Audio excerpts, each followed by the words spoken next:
Hello students, I am Priyanka Mishra. Welcome back to my YouTube channel. Students, आज की इस video में मैं आपके लिए लेकर आई हूँ पंजाब बोर्ड से क्लास 7th का इंग्लिश, और इसका देखेंगे हम lesson number 1 rent for water, इसके क्वेश्चन आंसर्स। इस चैप्टर की समरी मैं आपको प्रीवियस वीडियो में बता चुकी हूँ, जो आप हमारे चैनल की प्लेलिस्ट पे जाके देख सकते हैं। तो चलिए स्टार्ट करते हैं इसके क्वेश्चन आंसर्स और अदर एक्टिविटी। देखते हैं आपका फर्स्ट एक्टिविटी। तो फर्स्ट एक्टिविटी है आपका meaning of the words as used in the lesson. तो हमें बताना है यहाँ पे मीनिंग। फर्स्ट है आपका आर्ग्यूइंग। आर्ग्यूइंग का मतलब क्या होता है?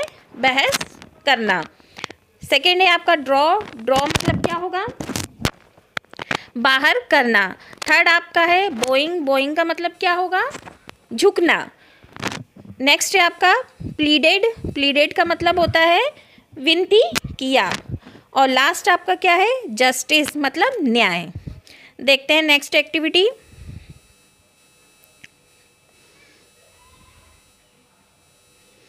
नेक्स्ट एक्टिविटी है आपकी second, insert instead of the following sentence wherever needed. हमें यहाँ पे क्या करना है? यूज़ करना है इंस्टेड शब्द का प्रयोग। तो देखते हैं फर्स्ट आपका sentence, today I will have butter jam on my bread. तो इसका आंसर क्या होगा? Today I will have butter on my bread instead of jam. यहाँ पे हमें इंस्टेड कहाँ पे लगाना है? जब हम किसी मतलब जैसे ब्रेड में जैम की जगह क्या यूज़ करें? बटर यूज़ करें, या बटर की जगह जैम यूज़ करें, तो वहाँ पे हम क्या लगाएंगे? इंस्टेड लगाएंगे। नेक्स्ट क्वेश्चन देखते हैं आपका। By mistake Sahib went to the railway station airport to pick up his friends. Answer देख लेते हैं इसका। इसका आंसर है by mistake Sahibs went to the railway station instead of the airport to pick up his friend. तो जो साहिब थे वो क्या थे? उनको जाना था एयरपोर्ट, लेकिन वो कहाँ चले गए थे? रेलवे स्टेशन चले गए थे। तो यहाँ पे क्या लगा दिया हम लोगों ने? बीच में इंस्टेड लगा दिया। नेक्स्ट देखते हैं, I want to buy Samsung mobile Apple. तो आंसर देखते हैं, मतलब वो बाय करना चाहते हैं सैमसंग मोबाइल एप्पल या एप्पल का। तो देखते हैं, I want to buy Samsung mobile instead of Apple. Next आपका देखेंगे, I wore blue socks red. तो आंसर क्या होगा? I wore blue socks instead of red. मतलब उसको ब्लू सॉक्स नहीं पहनना था, उसको कौन सा सॉक्स पहनना था? रेड सॉक्स पहनना था। नेक्स्ट है Rajinder had fresh cream custard. Answer क्या होगा? Rajinder's had fresh cream instead of curds, sorry custard. देखते हैं नेक्स्ट एक्टिविटी आपकी। नेक्स्ट एक्टिविटी है आपकी आंसर द फॉलोइंग क्वेश्चंस। तो आंसर देख लेते हैं, क्वेश्चन देख लेते हैं। Why did the farmer buy the well. तो हमें यहाँ पे बताना है कि फार्मर ने वेल को क्यों बाय किया था। आंसर देख लेते हैं, the farmer bought the well to water his field. तो उसे ये जो वेल है वो किस लिए चाहिए था? कि अपने जो खेतों में पानी देने के लिए चाहिए था। नेक्स्ट आपका देखते हैं, who did he buy it from. इसमें बताना है कि उसने ये किससे बाय किया था। तो आंसर देख लेते हैं, he bought it from his neighbour. उसने किससे बाय किया था? इसको खरीदा था, उस नेबर से खरीदा था। What was the argument between the farmer and his neighbor about? इसमें बताना है कि फार्मर और नेबर में किस बात के लिए बहस हुई थी, आर्ग्यूमेंट हुआ था। तो आंसर देख लेते हैं, The farmer's neighbors did not allow him to draw water, saying that he sold the well, not its water. तो फार्मर ने नेबर से क्या कहा? नेबर ने फार्मर से कहा था कि उसने ये वेल आपको सोल्ड किया है, ना कि उसके अंदर का जो पानी है वो सोल्ड किया है। इसमें से आप इसमें से पानी नहीं निकाल सकते हैं। नेक्स्ट आपका देखते हैं, it the king to do solve their case. तो किंग ने क्या किया था इस केस को सॉल्व करने के लिए? तो आंसर देख लेते हैं, he handed this case to Tenali Raman the wisest minister of his court to solve it. उन्होंने ये केस किसको हैंडल किया था? तेनाली रमन को किया था, जो वहाँ का उस कोर्ट का क्या था? वाइजेस्ट मिनिस्टर था। नेक्स्ट क्वेश्चन देखते हैं आपका, how did Tenali Raman solve this case, इसमें बताना है कि तेनालीरामन ने इस केस को कैसे सॉल्व किया था। तो आंसर देखते हैं। He told the neighbours of the farmer to pay rent to the farmer for keeping water in his well. उन्होंने क्या कहा था, नेबर को कहा था कि आप फार्मर को जो है रेंट दें, किस लिए, इस वेल में वाटर को रखने के लिए। नेक्स्ट आपका देखते हैं, read the answer the questions that follow. Activity आपका 4 देखते हैं। तो देखते हैं first, the farmer bought the well so that he could water his field, who is he in this sentence. तो हमें बताना है कि इस सेंटेंस में ही कौन है। तो इस सेंटेंस में ही आपका क्या है, फार्मर है। तो यहाँ पे आपका आंसर क्या होगा, द फार्मर। नेक्स्ट आपका देखते हैं, I have sold you the well, not the water, so you cannot draw the water from it. What does it means in this sentence? तो यहाँ पे हमें बताना है कि जितने भी इस सेंटेंस में जो भी शब्द का प्रयोग किया गया है, उसमें इट का जहाँ प्रयोग किया गया है उसका मतलब क्या होगा। तो देख लेते हैं इसका आंसर। इट का मतलब क्या होगा, यहाँ पे किसकी बात हो रही है, वेल की बात हो रही है। इट का प्रयोग हम कब करते हैं, यूज़ कब करते हैं, जब हम किसी एनिमल की बात कर रहे हो या नॉन लिविंग थिंग्स की बात करते हैं। नेक्स्ट क्वेश्चन देखते हैं इसका। They went to the court of king Krishna, king Krishna Deva Raya, who are they in sentence. अब यहाँ पे हमें बताना है कि दे किसके लिए यूज़ होगा यहाँ पर। तो देख लेते हैं, दे एक से ज़्यादा लोगों के लिए यूज़ होता है। तो यहाँ पे हमारा आंसर क्या होगा, the farmer and the man who was his neighbour. तो फार्मर और जो उसका नेबर था उसके लिए यहाँ पे क्या यूज़ किया गया है, दे यूज़ किया गया है। नेक्स्ट आपका देखते हैं, he was listening to the complaint of the people of his kingdom, who is he in the sentence.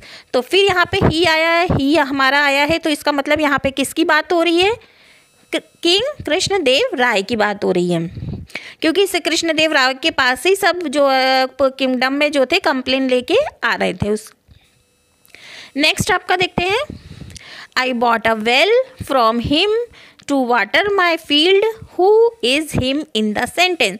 तो यहाँ पे हमें क्या बताना है, हिम किसका, हिम में किसका प्रयोग हो रहा था। तो हिम में देख लेते हैं कि किसका नाम आता है, हिम में द फार्मर्स जो नेबर होगा उसका यहाँ पे बात हो रही है। नेक्स्ट एक्टिविटी देखते हैं आपका। नेक्स्ट एक्टिविटी आपका, read the sentence taken from the story, answer the question that following in the given blanks. तो देखते हैं क्या होगा इसमें। फर्स्ट है, they decided to take the issue to the king, what was the issue. तो हमें बताना है यहाँ पे कि उन्होंने डिसाइड किया ये इशू को कर लेके कहाँ जाने के लिए, किंग के पास जाने के लिए, और वो इशू क्या था इसमें बताना है। तो आंसर देख लेते हैं, the issue was about the water of the well. तो उनका इशू क्या था, जो वेल का जो पानी था उसके बारे में जो भी दिक्कतें थी वो थी उनकी इशू। नेक्स्ट देखते हैं आपका, why are you looking sad, who was looking sad and why. तो यहाँ पे कौन सैड दिखाई दे रहा था और क्यों दिखाई दे रहा था। तो आंसर देख लेते हैं, the farmer was looking sad as his neighbours did not allow him to draw the water from the well. तो यहाँ पे फार्मर जो था वो सैड दिखाई दे रहा था क्योंकि उसके जो नेबर ने जो उसने वेल ख़रीदा था तो उसमें से उसके नेबर था जो वो पानी निकालने नहीं दे रहा था। नेक्स्ट आपका देखते हैं, I want justice your majesty, what was the farmer argument. यहाँ पे हमें बताना है कि जो फार्मर का आर्ग्यूमेंट था वो क्या था। तो आंसर देख लेते हैं, his arguments was about the positions of the water inside the well. Well तो उसके जो उसका जो आर्ग्यूमेंट था वो वेल के अंदर जो वाटर था उसके लिए था। नेक्स्ट देखते हैं, Tenali Raman has solved his this tricky situations, how did Tenali Raman solve the problem. यहाँ पे हमें बताना है कि तेनालीरामन ने किस प्रकार से ये प्रॉब्लम को सॉल्व किया था। तो आंसर देखते हैं, he told the neighbour of the farmer to pay rent to to the farmer for keeping water in the well. उसने क्या किया था, उसने नेबर से कहा कि आप फार्मर को रेंट पे करें अपने वाटर को इसके वेल में रखने के लिए। He even told the neighbour to give 2 gold coins as rent to the farmer. और भी क्या कहा था उन्होंने कि आपको इसके जो वेल में आपको अगर आपका पानी रखना है तो आपको इसको क्या देना पड़ेगा, 2 gold coins देने पड़ेंगे रेंट के रूप में। नेक्स्ट एक्टिविटी है आपकी read the sentence below the underline the concrete noun and circle the abstract noun. यहाँ पे हमें बताना है कि जो नीचे सेंटेंस दिए गए हैं उसमें कॉन्क्रीट नाउन के नीचे अंडरलाइन करना है और एब्स्ट्रैक्ट नाउन के नीचे एंड सर्कल करना है। तो कॉन्क्रीट नाउन क्या होता है, कॉन्क्रीट नाउन जो होता है जिसे हम आँखों से देख सकते हैं अपनी आइज़ के थ्रू, और नोज से स्मेल कर सकते हैं, माउथ से जो है हम उसको टेस्ट कर सकते हैं, और स्किन से हम उसे टच कर सकते हैं। और इसके अपोजिट बिल्कुल क्या होगा, एब्स्ट्रैक्ट नाउन होगा। तो देखते हैं फर्स्ट सेंटेंस आपका, I felt pain when the surgeon put stitches on my arm. तो यहाँ पे जो पेन है वो क्या हो जाएगा, आपका एब्स्ट्रैक्ट नाउन होगा। और सर्जन को आप देख पा रहे हो, स्टिचेस जो कर रहा है उसको भी आप देख पा रहे हो, तो वो आपका क्या होगा, कॉन्क्रीट नाउन होगा। नेक्स्ट आपका देखते हैं,